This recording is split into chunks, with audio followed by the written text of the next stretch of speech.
Assalamualaikum warahmatullahi wabarakatuh. Salam sejahtera bagi kita semua. Kami dari kelompok 1 yang beranggotakan saya sendiri Nur Hikmah, yang kedua Putri Nur Malasari, yang ketiga Ilma Yanti Arsal, yang keempat Fatika Prilia Hasan, yang kelima Salwa Jalal, yang keenam Anissa Dian Paramita, yang ketujuh Nadila Laurenza, kedelapan Priska Oktavia dan Dahlia Ratnasari. Di sini kami akan menjelaskan tentang interaksi dan tindakan sosial. Sebelumnya, interaksi sosial yang berlangsung rutin dan tindakan sosial yang dilakukan orang-orang bagi ahli sosiologi adalah sebuah proses untuk membentuk kenyataan sosial yang perlu dipertanyakan dan dibongkar untuk kemudian merangkainya kembali dalam suatu bentuk analitis tertentu yang dapat diteliti dan dikomunikasikan kepada orang lain serta bisa diuji kembali kebenarannya. Selanjutnya saya mempersilahkan kepada Putri Nur Malasari dan Ilma Yanti Arsal untuk menjelaskan interaksi sosial dan simbol. Secara teoritis, sekurang-kurangnya ada dua syarat bagi terjadinya suatu interaksi sosial, yaitu terjadinya kontak sosial dan komunikasi. Terjadinya suatu kontak sosial tidaklah semata-mata tergantung dari tindakan, tetapi juga tergantung kepada adanya tanggapan terhadap tindakan tersebut. Komunikasi melalui isyarat-isyarat sederhana adalah bentuk paling elementer dan yang paling pokok dalam komunikasi.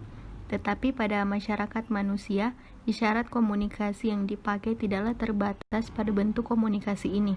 Hal ini disebabkan karena manusia mampu menjadi objek untuk dirinya sendiri dan juga sebagai subjek yang bertindak dan melihat tindakan-tindakan seperti orang lain dapat melihatnya.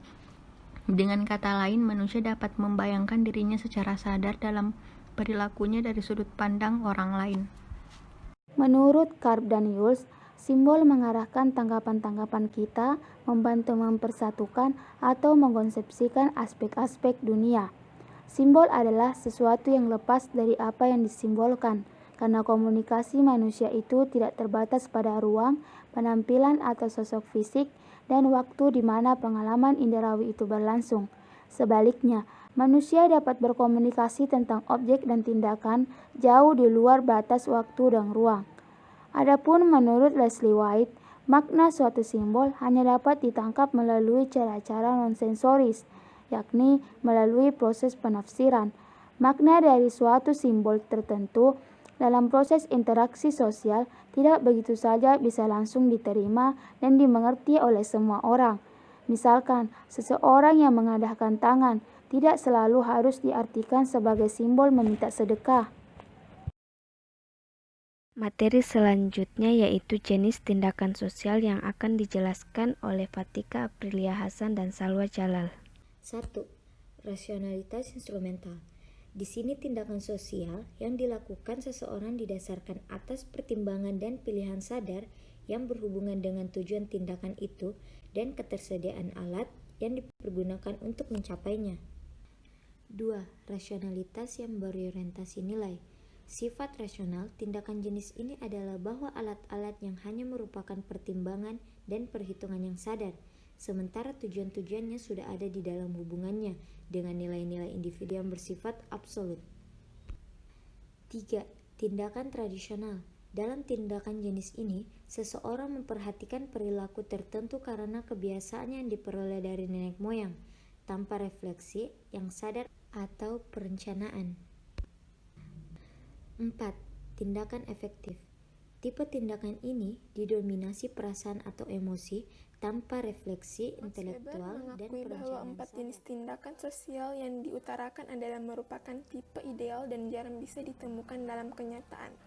Tetapi lepas dari soal itu, apa yang hendak disampaikan Weber adalah bahwa tindakan sosial apapun wujudnya hanya dapat dimengerti menurut arti subjektif dan pola-pola motivasional yang berkaitan dengan itu. Untuk mengetahui arti subjektif dan motivasi individu yang bertindak, yang diperlukan adalah kemampuan untuk berempati pada peranan orang lain. Materi selanjutnya yaitu pengambilan peran dalam interaksi sosial yang akan dijelaskan oleh Anissa Dian Paramita, Nadila Laurenza, Priska Oktavia, dan Dahlia Ratnasari. Tindakan sosial dan interaksi sosial merupakan dua konsep yang memiliki arti yang berbeda. Tindakan sosial adalah hal-hal yang dilakukan individu atau kelompok di dalam interaksi dan situasi sosial tertentu.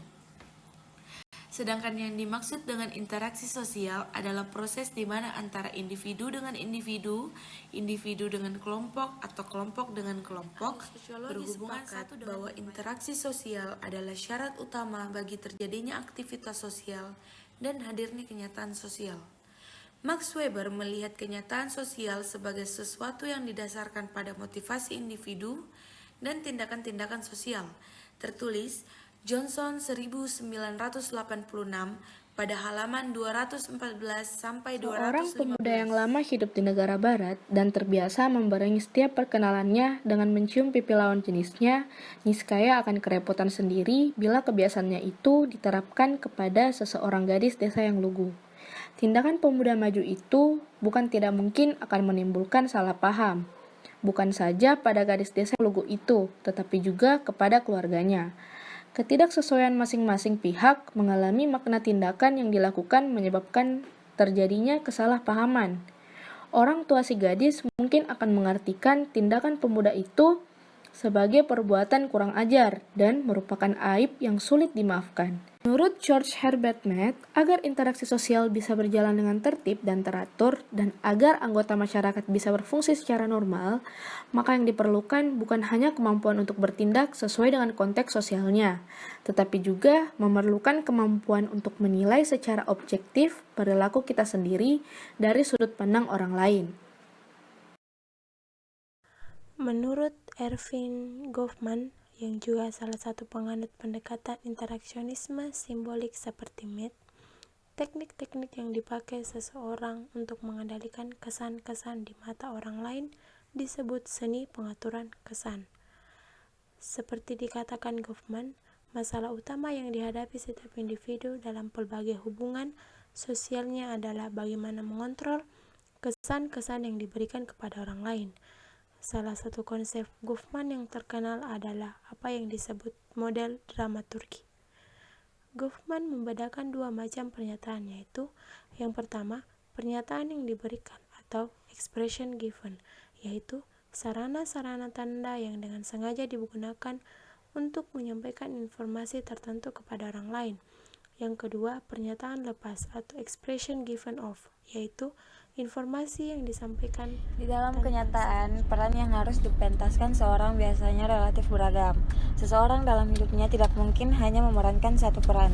Seorang dokter yang biasa menerima imbalan uang jasa dari pasiennya, jelas tidak mungkin ia akan menetapkan cara yang sama ketika suatu saat harus memeriksa salah satu anggota keluarganya yang sakit. Peran sebagai dokter dan peran sebagai ayah atau suami harus dilakukan secara terpisah tergantung konteks situasinya. Seseorang yang memerankan peran sosial tertentu tidak pada tempatnya, ia bukan saja dianggap aneh, tetapi tak mungkin ia akan ditertawakan atau dipergunjingkan.